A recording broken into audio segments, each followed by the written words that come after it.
to the Pretty Good People podcast. My name is Sean, and today I have the pleasure of interviewing Ben Cahn. Ben is a co-host on the Trillionaire Mindset, co-host on the Tiny Meat Gang podcast with the 8 Ball Special. He's an established trader in the stock market and a notable Vine star from back when Vine was a big deal.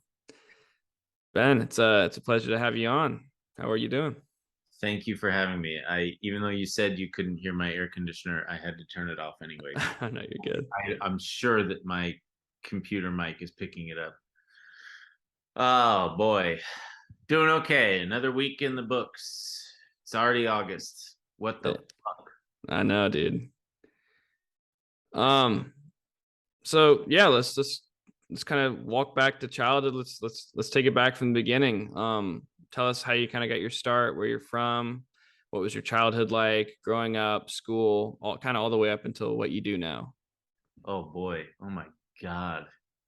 Um, Boy, I had therapy yesterday. I'm not. Okay. Fuck. How old am I? 34. I'm 34. I'm I live in Los Angeles. I'm from Long Beach, which is just south of Los Angeles. It is the southernmost city in Los Angeles County. And yeah, had a very I had a very middle class upbringing. Yeah, I don't even know. By today's standards, I would call it middle class. I guess even by those standards back then, I was going to call it upper middle, but even then, nah, not really. But uh, I just I always had an interest in stocks from an early age because I saw my dad looking up stock prices in the newspaper, and I thought it was interesting because I just saw all these tiny little numbers, and I was like, "What are you looking at?" And he explained the concept to me, and I was bit by the bug, but I wouldn't touch it until much later in life. I had an interest in music growing up. I played guitar, I played bass, I played drums, and I always wanted to be a musician in a band because I thought that was I was always guided by what would get me girls. Uh, Aren't we all? Yeah, and I thought, oh man, being in a band is the way to go because it's the most attractive thing that you can do to attract a woman. Um, and I maintained that goal for well into my 20s. And for me, I always thought, oh, in the back of my mind, I thought, oh, I should learn. I'm going to trade. I want to learn how to be like do stocks or whatever because I know that I could be good at it because I was just cocky and I thought, I got that. I know how to do that. No problem. Yeah. It's easy. How hard is it? It's psychology. I have a good understanding of people. I have a good understanding of everything. So I thought, oh, I'll be a trader so that I don't have to work a normal job, so that I can afford the freedom to pursue, to pursue XYZ. music, Yeah. to pursue whatever. Because I always also wanted to do something in comedy and acting, also just anything entertainment wise. Um, so I didn't open my first account though until I was about 18 or 19. I think it must have been 2008 or 2009. I was working full time at this place in Beverly Hills, and a guy that I worked with, I was talking to him about stocks, and it was like at the very bottom of the stock market drop, the housing bubble crash. Mm-hmm. And he said, "Well, why don't you open up an E-Trade account?" And I said, "I can do that. It's that easy." He said, "Yeah, sure, go check it out." So I did, and that was back in the day when you had to pay commissions before Robinhood came along, and I was paying, Jesus Christ, I think back then the commission was like $10 per trade. Oh, So yeah, so I'd pay $10 to buy a stock and then $10 to sell it, and then oh man, I remember my first couple years I mean, before the commission free thing caught on and became like endemic to the whole industry, I remember there were a couple of years where I was paying. Can you still hear me when I lean Oh back? yeah. I was paying tens of thousands of dollars a year in commissions, and it made me sick to my stomach because Jesus Christ. I was paying more in commissions than I was earning in profit. Yeah. So I kept thinking, well, this is great. I'm just spinning my fucking wheel. At the end of the day, I'm giving E-Trade more money than I'm even making trading, and then on top of that, I got to pay taxes on the what little profits I do. Everybody's got their hands out. Give me more. Give me more. Everybody needs their cut of meat. But so I stuck with it while working jobs. And every paycheck, I lived at home. Every paycheck, I just squirreled away. And whenever I could take out a big chunk and put it in my trading account, I would. Because you, as a poor trader, you have to do battle with what's called the pattern day trade rule. Mm-hmm. And it was the bane of my existence for so long. And it dictates that it's a $25,000 threshold. So below, if you have less than $25,000 in your account, you are limited to 3 day trades per 5-day period. And they lock you out. Yeah. And I was constantly like towing just above, below, above, below, above, below. And I would find myself repeatedly in situations where, okay, if I sell this position, I will be violating the rule and I'll be fucked. But if I hold on to it, I could be fucked. I was just like, okay, which one would fuck me more? I just can't. And I didn't know about the choice that basically I didn't know back then about what are called prop firms, which is what I do now. And a prop firm is a company that takes your money and leverages it for you, so that instead of just $25,000 that you're trading with your own money, you would deposit that $25,000 with them, and they would give you 20 times the buying power, which is fantastic. And on 25 grand, that's $500,000. Jeez, how does that compare to like a hedge fund?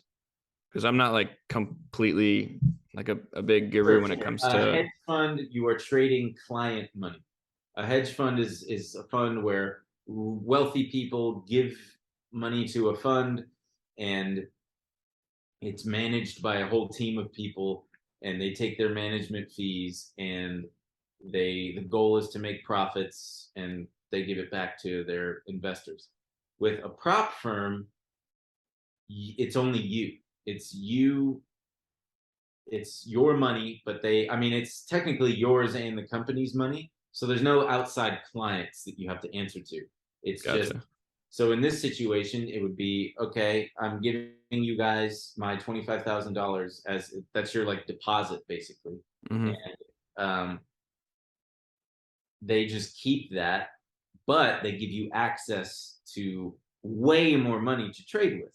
It's like a credit card kind of in a way. Like a credit card. And you pay for that privilege, they take a cut. In my current case, the place takes 10% of my profits, which is fantastic. Which Absolutely. Is not as bad as that $10 per trade commission that was way happening better. Before. I mean, I do pay commission, but it's like half a cent per share or something like that. Oh, that's awesome. So if I had known about that, I probably would have succeeded a lot quicker, because constantly struggling and also, you lose $5,000 on a $25,000 account, your buying power is now diminished significantly. Now you're down 20%. It fucking sucks. Mm-hmm. And whereas with a prop firm, hey, you're down $5 grand. That's great. You still have 500 grand to play with. and it's psychologically so much easier to deal with. Hmm. But then the thing with the prop firm is if you lose that $25,000, like you start from zero essentially, and if you immediately lose 25 grand, they cut you off and they say, okay, that's as much as you gave us. We're not going to risk any more than that. Why would we? So please insert more coins. Um, so like currently I'm well in the black at my place, but if I were to get back down to zero, then I would be like, okay, now I've got my deposit that's like my insurance, and anything below that is on me. Um, so just as a quick thing for any aspiring trader out there, you should do the thing with it is you got to get licensed. So I had to go through like 2 months of studying and then take the test and get licensed, but well worth it. And that was a turnoff to me back then because I thought that's fucking lame. I don't want to do that. That's stupid. I don't want to get. It just felt like a scam, and it's not. I wish I had done it sooner. So in a roundabout way to answer your question, yeah, my upbringing was very normal and Southern California boy. Um, I was attracted to the idea of making money with money and not having to work a normal job because nothing really appealed to me. Yeah, we kind of touched on this briefly. I feel the same way with like working on cars. Just I didn't go to college and get a degree for a certain thing. I just when I turned 18, I kind of just decided, okay, well, what do you like to do? And I liked working on classic cars. I like the history of it. I like this car is only ever made once, and I'd like to preserve it kind of mindset. And so going into like this kind of off field, just on you know it being something I like to do, uh, kind of led me to this point. I mean, I'm shooting a podcast, but I moved to California to pursue the dream of working on classic cars because the culture here is a lot more prevalent than it was back in North Carolina. And my girlfriend, she just graduated from NC State as a fashion and textile management bachelor degree or whatever. And there's a ample amount of that here, so we just figured, why not pick up and move out here. So kind of going back to the whole school aspect and the kind of the first category. Uh, so you said you've been here your whole life. You grew up in Long Beach. Did you go to school for financing or? Christ. You're good. So, kind of going back to the school aspect and the growing up in Long Beach, Southern California. Going back to college, did you plan on doing this as like a career during during college and planning your career around your degree, or did it kind of just fall into place, kind of like how I ended up falling into place? A little bit of both. I was doing it in college. I was like actively trading sometimes in class and still just kind of treading water, barely making a profit every year. I was always kind of looking for the get rich quick stocks still. Like, oh, I'm trying to find the one that'll go up 20x, which is not the way to do it. What was the pill that you put in your gas Oh, that was tank? way before. Yeah, shot in the gas. That was years earlier than that, unbelievably. But um, with college, I was also working still at in that industry. I worked at a movie trailer studio. I had friends that worked there. They got me a job, and I just kind of fell into that and thought, hey, this is a cool industry. Might as well stay in it, and I might as well finish school since I'm in it. And I was getting a philosophy degree, which is useless, but I'm already here and I've already put in the time and the work. If I could go back, I wouldn't do it. Um, so I stuck it out. I finished, and then I just kept on working and kept on trading. And uh, eventually, I got not only significantly better at trading, but I had a windfall when my grandmother passed away, and then I got some significant inheritance money. Then I was able to actually trade for real because I had, whoa, I can like really absorb losses like I wasn't able to before. Mm-hmm. Really just like go for it. And I went for it and I made I think I 10x'd the money pretty much. Wow. And just about. And then quit my job. At that point, the Vine stuff had gotten me because I through college I was sticking around on Vine and gaining a little bit of a following there, and I turned that into a job at BuzzFeed back when it was still somewhat relevant, and they were offering a good salary at like 75K a year, and I thought, oh fuck yeah, more than I've ever made in a job before. And I really liked the work. It was a 9 to 5, and every other job that I'd had before then in post production in the trailers was like you never knew when you were going home. It was just you show up at 9 and then or sorry, 10 to 5 was the BuzzFeed job, and Trailer House was like show up at 9 and then hope that you get off at a reasonable hour, and it rarely was. It was like you're there till 8, you're there till 10, Jeez. you're there till 1 in the morning.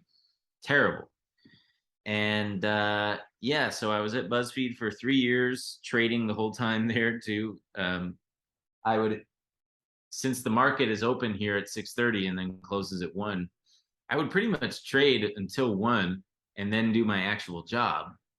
And and everybody knew, like my team and my bosses, and they just didn't care because it was like I still get my work done and it's great, and there's no problem.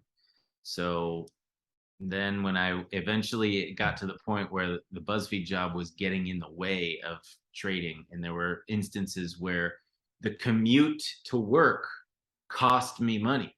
Because Wow. like, oh, if I had been home, I would have made this trade, or if I hadn't had to get ready and go to work, I wouldn't have had to um, oh, that cost me $5,000 just now. Fuck. Well, I should quit my job.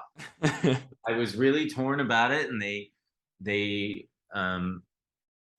were willing to like offer me a little bit more money, and I just said no, I don't want to do it anymore. So I'm gonna strike out on my own, and I did. And that whole time, I kept thinking, I still want to do. This is the pitfall of doing trading is it takes a long time to get good at it, and in that time, I sort of forgot the original goal of doing music and doing creative pursuits, and it was like trading became the main focus, which is something that I had to contend with many times because it's like, whoa, is this what I wanted? No, it's not.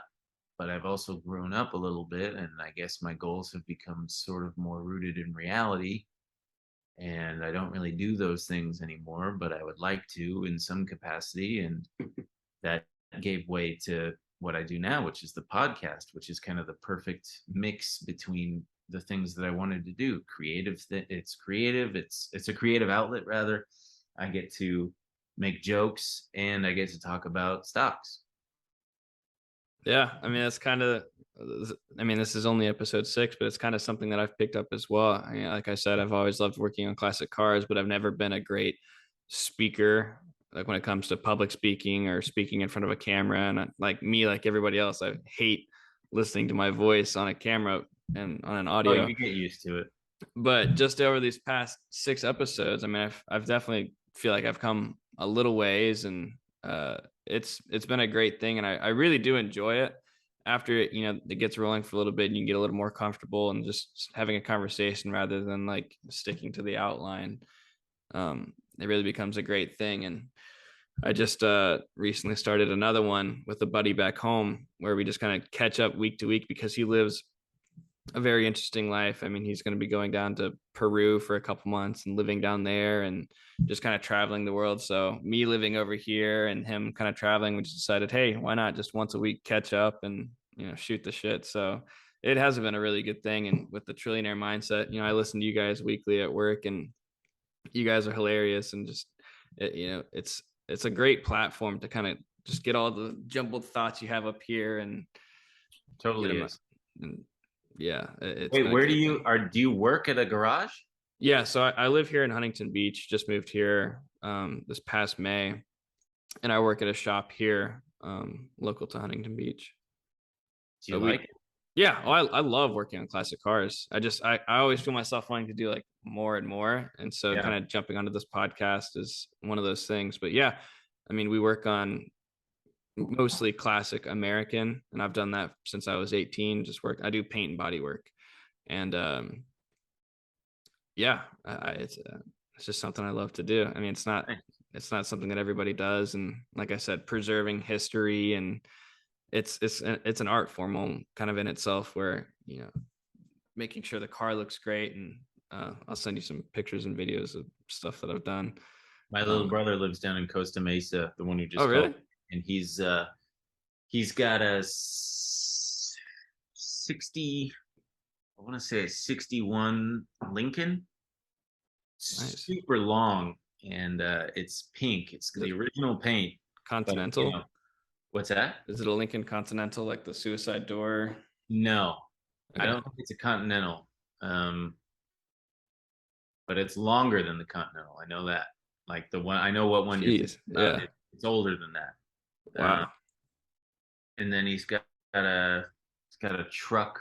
Maybe the truck is a 61. The Lincoln might be a 50 something. But um, he the fact that it's old and beat up looking is part of the allure. There's The a name. patina. Yes. That's something I love around here, is that these cars are just, they drive like people just drive classic cars, especially here in Huntington Beach. There's always VW buses or buggy, like Beetles or whatever, and there's just these old cars driving around. We're back home in North Carolina. It's like it's not too common unless there's like a car show happening, but here it's just like a culture, and it's Yeah. something I really like. Big car culture in Huntington. There's a car show like every year, I think, there and in Seal Beach, Hmm. which is you know where Seal Beach is by now. Yeah. Um, yeah, um Speaking of cars, you just picked up a pretty new yeah. sweet ride. I picked up an '84 Volvo 240, and I was. It's funny because they're apparently really easy to work on mechanically, but you just need the right tools. Yeah. And you need to be able to lift it up and stuff. So I need to try to entice my brother to do some stuff on it with me eventually if it needs to be done. Like something like the timing belt would be probably really easy. I was watching a video and it's like, wow, this is pretty straightforward. You pop that thing off, you take that thing off, you do that, you replace that washer, and you put it on, you tension it, and that's it. Yeah. Uh, because I think the timing belt on that is like a $700 or $800 job. Oh God, I can't even imagine. Like, there's a famous saying kind of in the car world where it's just all you got to do is blank. All you got to do is just take this. No, it is never just all you got to do is take this out, because it's just one thing leads to another, and what was supposed to be a 4-hour job turns into like a day and a half. Yeah. Well, that's if, yeah, as an amateur, but yeah, the professionals, they'll knock it out because the beauty of a 240, this particular model, is that it's been around for so long and had a run for like 25 years of manufacturing, that just about every problem that you could have has already been experienced by 100 other people. So Hmm. every single issue is well documented. There's solutions. There's like, you'd be hard pressed to have a problem with that car that someone else hasn't already had and fixed and has the answer to. Um, there are certain fuses and stuff that are being harder and harder to come by, that I think, yeah, I'm gonna need my mechanic to sit me down and tell me like, okay, you should go out and buy this, and just try to always source whatever just to have. Like the Yeah. airflow meter, I guess, is one that could get gunked up, and then you got good luck finding a new airflow meter for an 84. Yeah. But I like driving it so far. It's the guy who sold it to me is a fucking asshole, because I mean, I bought it sight unseen off of an auction website, and it's kind of at your it's kind of up to you as the buyer to ask questions, and like they don't necessarily, they can be forthcoming, but it's on them to put in every single detail. So like he posted a video of the car running, and there was a little bit of a whistle sound. It was like a constant whistling sound. And I asked like, "Hey, what's with that whistling sound?" And he said, "Oh, that's the rear driver's side door has like a squeak." And he said, "Don't worry, I sprayed some silicone aerosol in there and it doesn't squeak anymore." And then I asked if the AC blows cold, and he said, "Oh yeah, it blows cold, just not as cold as before they did the switch to the new refrigerant." So I thought, okay, well, how cold is cold? Like, can you? So I asked him, "Can you take a video or a picture of measuring the air coming out, the temperature of the air?" He said, "Sure," and he showed me, and it was like 50 something degrees. And I said, "Okay, great." And I don't remember what other questions I asked him, but I asked him just a couple. And when I picked up the car, driving it back home, and the temperature gauge is like starting to rise. Oh no. And I haven't driven a 240 in years as my like daily car, Hmm. so I'm not familiar with anything. So I text him. I'm like, "Hey, the temperature gauge is going up. What's the deal?" And he said, "Oh, that's actually really normal for a 240. It doesn't mean anything. It's just." And then it kept, and then I had the AC on too, and he said, "Well, the AC and the it's like a bunch of things are powered by the alternator, whereas later model cars don't have this, so that's why your temperature's rising." And it got all the way up just under red. So I sent him another picture of the thing, and I said, "Are you sure that this is normal for the car? Oh. Because like, dude, you should tell me right now so I can pull over and not overheat this thing like Yeah. as soon as I get it." He said, "Yes, it's normal. Like, don't worry about it. I drove it in the Texas heat with the AC on full blast plenty of times. It's fine." I said, "Okay," and it ended up being fine. Then I'm at Trader Joe's, and I come out and I notice a scratch on the rear driver's side door that I knew wasn't there when I picked it up. So I was just sharing it with him, like, "Damn, look at this. Someone already fucking scratched it. Can you believe it?" And he said, "Well, that sucks." And then the other day, I'm at the podcast studio showing it off to the team, and I noticed that there's all these really fine, it looks like it's been driven up against a shrub, just scratched all along the side, but you can only see it at like a certain angle.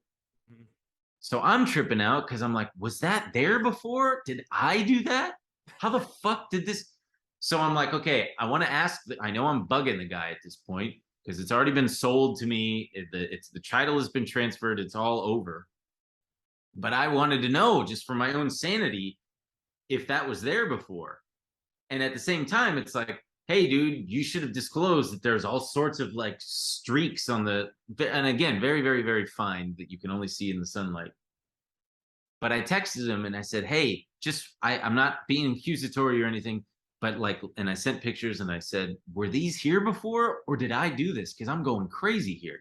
And he said, "Dude, I'm sick of answering questions about the car. I sold it to you. It's yours. Anything you need to fix, you fix it.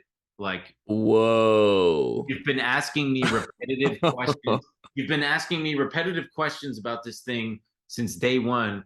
And I almost just said like, "Oh, fuck you, shit." But then I just was like, all right, I said, "Wow, that really sucks of you. I'm just asking a really simple question. Yeah. I didn't think that the things that I asked before were repetitive. This was information that I'm doing my due diligence because I'm buying a car from you from 300 miles away. Give Yeah. me a fucking break." And then he didn't respond. So since then, I took it to an auto detailer, and he said, "Oh yeah, I could buff that out." And he put some wax on it and buffed it with his machine, and it looked like it worked. But then when I got home, I saw it again in a different light, and it's still there. And I think it's just something that's going to be, hey, it's just part of the car. And I know that since it's the original paint job, I just shouldn't even fuck with it. And like the patina, might end up just making it even more valuable, right? Yeah. That's kind of shitty of that guy just to kind of tell you to fuck off, but it is what I it get it is. at the same time. Like, dude, yeah, you sold me the car, and if he keeps answering questions, he's probably thinking there's no telling how many more questions this guy's got. I want him to just fuck off so I can keep living my life. I sold you the car, bye. But like, I get it, but also be cool, dude. It takes 2 seconds to answer a question. Yeah, Yeah. man. No, those scratches were there, and I didn't explicitly disclose it. I thought the pictures spoke for themselves. Sorry. Tell me that. Yeah. Well, kind of going back on track off of the Volvo talk. I could talk about cars forever, but Oh, me too. um going back to the then section, what is something that you wish you would have told yourself, so what is something that you would tell yourself when you were 18? Like, what's a piece of advice that you would tell your 18-year-old self, knowing Just all that you do now? general advice. Just general advice. I would say to my 18-year-old self, do not worry about women till you are 30. Focus on yourself and sock away your money. Uh, don't try to get rich quick. I mean, other than the obvious, like buy Bitcoin, but as soon as you hear about Bitcoin, put all your money into it and be very, very careful about how well you hide the keys or whatever. Um, yeah, I would say don't worry about women because, I mean, that's been a bane of my existence for most of my 20s. It's just like being concerned over relationships, and it's like, just, it's not the end of the world. Just relax, dude.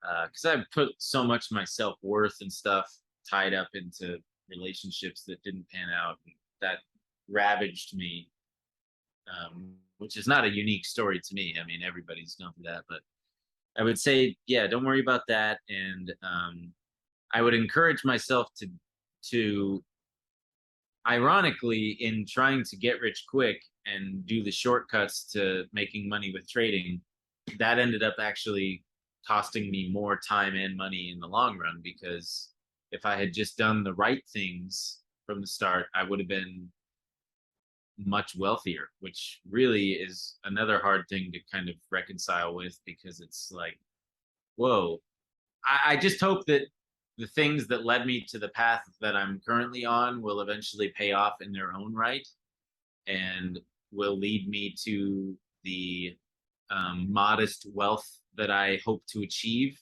so that I can finally kick my feet up and fully relax, which has always been the goal, is just to not have to stress myself out working and stuff. I just want to, at this point, I just want to, I'm treating trading like a job and not a means to an end. That is, I'm not treating it like I got to get rich now.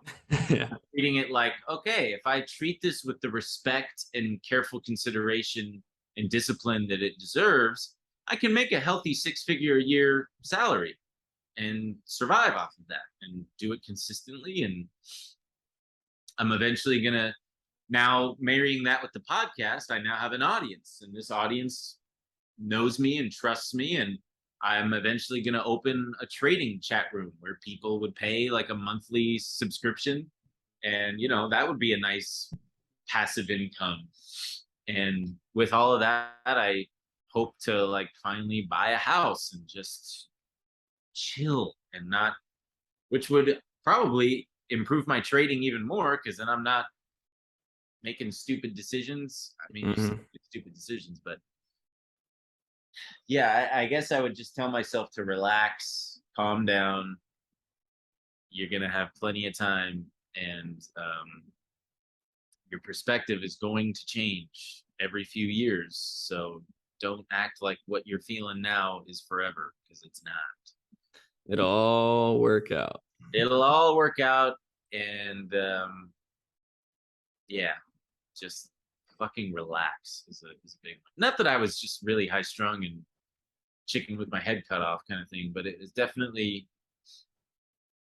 I definitely was worried about the future a lot.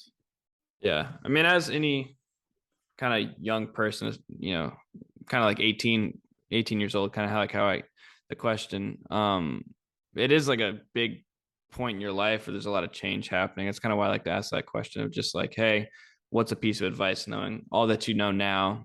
What would you tell your younger self? And I think that's an important part to reflect on because Totally. I mean, you said it great. Just, it'll all work itself out. It's not like it's the end of the world if something doesn't go your way. There's plenty of time and it'll all work out. Nothing is ever permanent. Nothing is ever uh, not fixable. Yeah, definitely.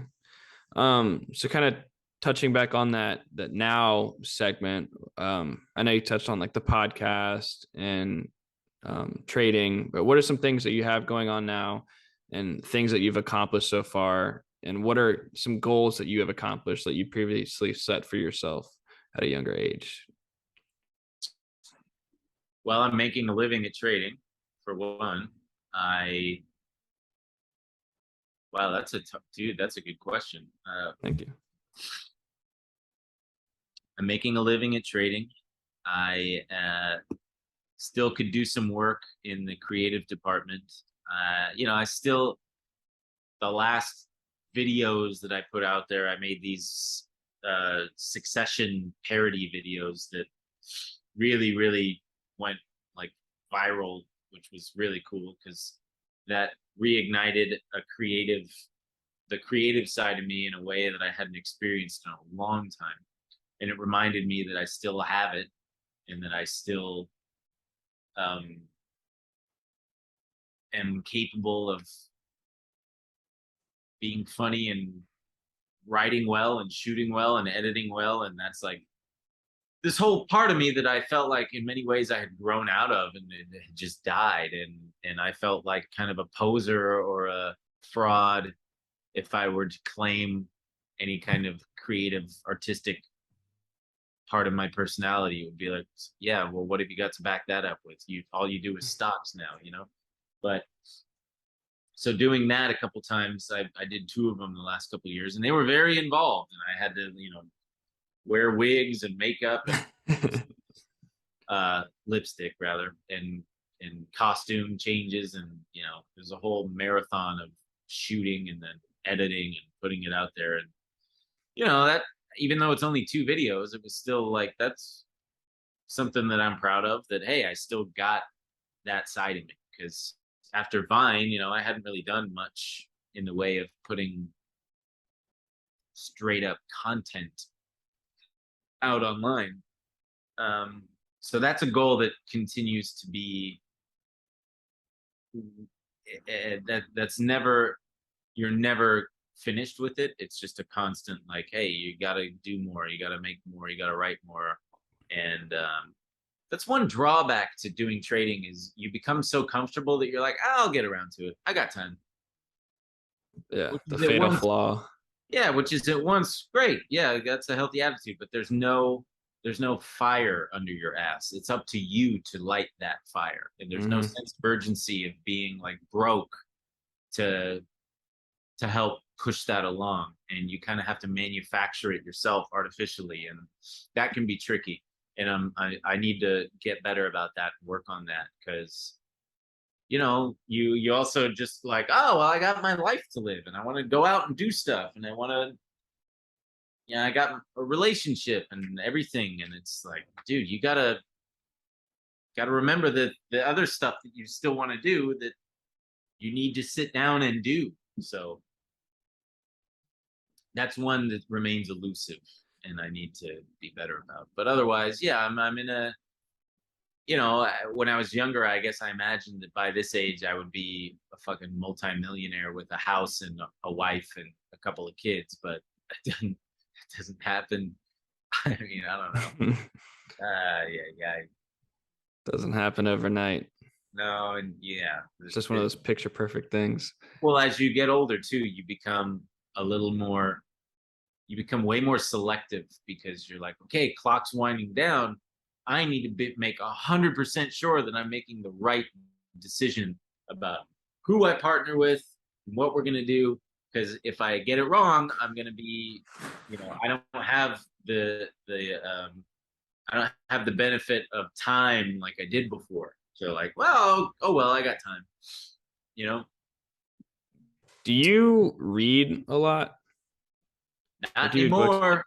Because I never read ever. And only in like the past month did I really kind of pick it up because I saw it as like a self-discipline thing where I used to say, fuck books, I'm not going to read them, they're for nerds. And then like I kind of stepped back for a second and did a little bit of research, asked some friends, and just picked up a book that I think would suit me best. And there's one that I read recently that kind of goes over like your 20, they call it it's the defining decade is the book, and it kind of Oh goes through yeah, like, I know it. I have it. I never read it. I would highly recommend it because I just got through reading it. And for somebody who, not like you're at a standstill, I mean, you're doing plenty of great things, but just as like an all-around book of assessing where you're at and where you want to go and how to kind of organize yourself to achieve those goals, I would recommend it to anybody. I mean, it doesn't matter who you are in your 20s, 30s, or even if you're still in high school. I think it's like an amazing book. And I'm not a book guy. I mean, I've read 3 books in my entire life, like 3 or 4 books. I know, like I never read, but I've read them all in the last month. And it's just something I've tried to keep myself on track of reading those books. And like I suck at reading retention. Like I've got like a wicked ADHD kind of thing where I hop skip around, and I kind of feel as if it's like trying to focus on the milliseconds of a stopwatch while trying to do something else. Like it's and reading a book and just putting all the distractions aside and focusing on that one thing, I felt like has really helped me. Much like how I think kind of like the trading treehouse, like you mentioned, will help you. I think, I mean, the podcast, I think, is going to do great things for you. I mean, you guys have been shooting it for almost a year now. Almost. And it's, I mean, I go back and I listen to like the first, like I was getting nervous about this episode. So I'd go back and I listen to like the first episode of Trillionaire and then kind of try to compare myself to that. And just from there till now, I mean, you guys have just blossomed into this like fantastic podcast. And I really do enjoy listening to it. And I think it'll go great places as well as your trading treehouse I hope so. Discord. I definitely want to hop in on that. I think you have some really insightful information when it comes to trading. Thank you. And yeah. Um, so kind of hopping back into that now category, kind of getting back on the outline that I said I wanted to avoid, but I can't help but stick to. Yeah. Um, what is a risk that you were unsure of originally, but glad you took, and which did you regret? The risk that I was unsure of was quitting my job and the security therein, to strike out on my own trading. And I'm very, very glad that I did that because, uh, yeah, I would have just, I mean, I probably eventually would have quit anyway because I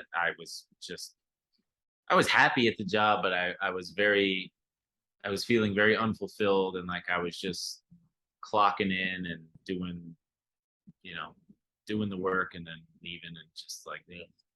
Um, what was the second part of the question? I'm sorry.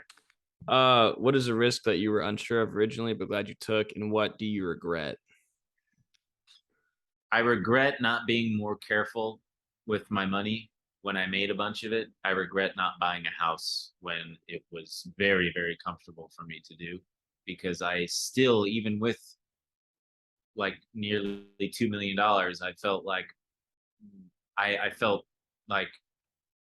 a scarcity mindset. I felt like, oh no, this is that's way too risky. I wouldn't be able to afford a house. And it's like, dude, yes, you could have. Like, why didn't you fucking do that?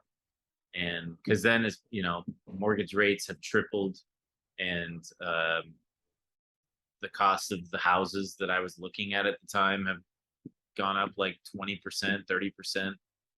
So definitely wish that I had fucking done that different. Yeah, I mean, there's no sense in thinking. I mean, not that there's no sense in thinking about the past. I mean, there's always um, tools and kind of seeing what you did wrong and changing those. But the important part is changing those now, and how you're going to grow from those failures, which kind of leads me to the next question. It's kind of a two-parter. Is what's been your biggest failure, and what has been the most important lesson that you've learned so far? That can be general life, professional, whatever. I mean, I've had several failures that are right up there. Staying in a couple relationships way past their expiration date were big failures. And the lesson that I learned was that you gotta do the painful thing to fucking continue. And you can't stay in a comfort zone just because you're scared of being uncomfortable. You know, and that can apply to many things, relationships, jobs, where you're living. And then the other biggest failure was the money one, where I overstayed my welcome, similarly to overstaying your welcome in a relationship, or holding past an expiration date, holding on. I did that with this one stock, and I gave back a lot of money. And I was blinded by a little bit of ego and a little bit of denial and a little bit of I would just say denial and ego. And those things I now hope that I'm well equipped enough to avoid in the future.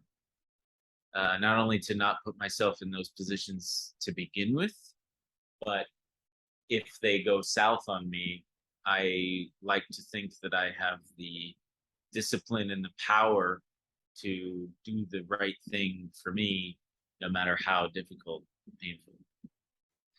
Yeah, I mean, self-discipline, success sprouts from self-discipline, I think. I mean, I'm only 22, turning 23 this month, but self-discipline is something that anybody of any age can really benefit from.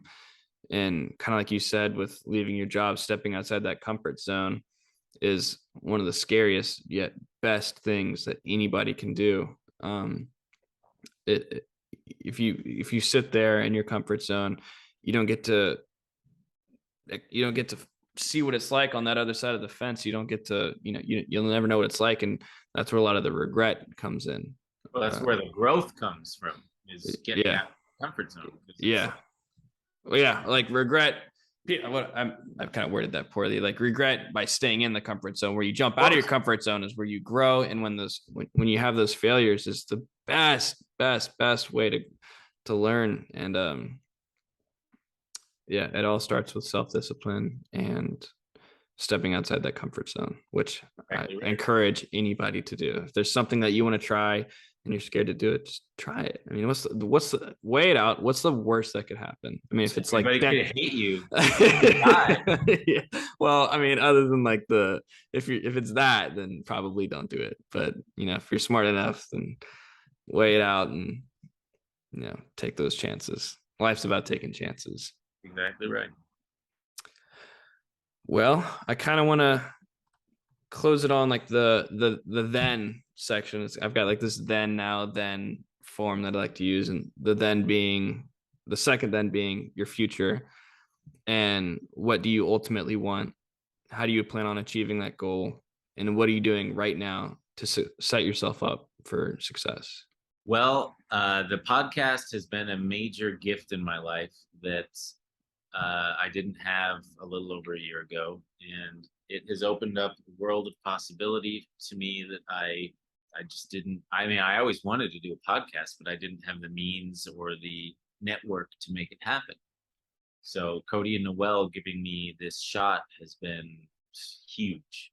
So I still have a bit of because it's such an unconventional line of work, it feels like it could end at any moment, and people could just suddenly stop caring and watching and listening, which is weird because I mean, you could apply that same logic to a job. I mean, you could get fired, your company could go under, any number of things could happen. So I don't know why I'm choosing to still view podcasts as like a really new age kind of weird thing, because I mean they employ like, we have editors and producers and stuff, and that's their full-time job, and it's like it is a career path now. Boom, it's there. And because I'm a little older, it still feels like it's not real. It still feels like it's not sustainable. And it is, and I'm just accepting that, and I'm just along for the ride. And my goal is to grow it into whatever it can grow into, whether that's eventually getting on CNBC as like a fucking anchor because I have, I can talk stocks and, got the fan base there to prove that I know what I'm doing, or growing the chat room and continuing to grow my trading skills. I just hope to grow this whole thing to as big as it can be and start other podcasts. I would love to do. I mean, that's why we're doing the 8 Ball thing where it's not related to stocks at all. I would love to continue doing that, and go on other shows, and just be a fucking podcaster, which is now a job, very viable job. So I want to do that. I want to build out whatever this is to its fullest extent and buy a house and maybe have a couple kids and dogs, and that's it. That's all I want. And to be able to surf every day. That's it. There you go, dude. I mean, I couldn't have said it any better myself. That's just like that's kind of like the long-term goal is just having something that you do that's passion driven. It's not just a paycheck punch in, punch out, but just something that you can wake up and you're like, I'm excited for today. I'm excited to podcast. I'm excited to work on that classic car. I'm excited to drive my classic Volvo to the grocery store. And you don't have to have that stress of, am I going to get fired today? How am I going to do this? It's having that passion so strong for what you do that ultimately whatever happens will happen and you're okay with that. But you, of course, you want it to be, successful. And if you work hard and you're passionate about what you do, there's nothing but prosperity that would come from that. And I Right. think you're a great example of that, which is why I really wanted to talk to you because, you know, you do have, and when you listen to like the Trillionaire Mindset, there's such a force behind your voice when you talk about the stock market, when you talk about, news and trades or different things of that nature. It has really grabbed my attention, kind of like what this whole podcast is about, having people in the pursuit of happiness. Like I've interviewed a friend of mine who plays football at Ohio State, and he wants to be in the NFL, and talking to him about his past and how he got there. And then a buddy of mine who's starting to do comedy, and how that's like a kind of not everybody does comedy, but taking that risk and just getting up on stage. And well, I really wanted to have you on here because you've got a little bit more of experience under your belt and being able to pass that along to people. I think it's very important. And I'm very, very, very happy that I was able to get you on this podcast. I'm very thankful for it. Hell yeah. Thank you for having me. And I want to close this whole deal off on two questions. And one being, what does success mean to you? And the second, what makes you a pretty good person? Oh boy. I know there it's the second one's always like kind of a stump, but it's like kind of ties with the name of the podcast. So Success to me means being happy, healthy, comfortable, able to live a modest life and have all your needs met. That's success. And what makes me a pretty good person? I mean, I like to think that I've got a generous heart and I'm kind, and I like to think that I'm a good friend and I'm a good brother and a good son, and I that I do my best to always improve and better myself and hold myself accountable, and reflect on my actions often and take whatever lessons I can from them and try to implement whatever I need to get better as time goes on, because it is a practice that never gets perfect. And being easy on myself too, I think makes me a pretty good person, because being mean to yourself, that ain't gonna do it. that's right. Well, cool. I like I said, I really do appreciate having you on this podcast and you taking time out of your day. I know you're a busy man, but taking an hour or so to hop out, and I mean it means the world to me. And You're very welcome. Keep doing the podcast. I'm looking forward to the Trading Treehouse. I love the podcast. It's so great, and you guys are doing it. You guys are doing a fucking awesome thing. So That's what we love to hear. and well, cool. Let's close this out. Plug all your social media, any upcoming events, and where people can find you. And I got no upcoming events, but you can find me if you just Google Ben Cahn, Cahn. You'll find the podcast and me and all the wonderfully embarrassing things that I have online that you can discover if you so choose. Twitter, Instagram, and all that good stuff. YouTube. Sounds good. Ben, thanks again. I really do appreciate you, and keep doing great things. And pick up that Defining Decade book, and let me know how it goes. I'll have to take it out of my closet. All right, buddy. All right, so long.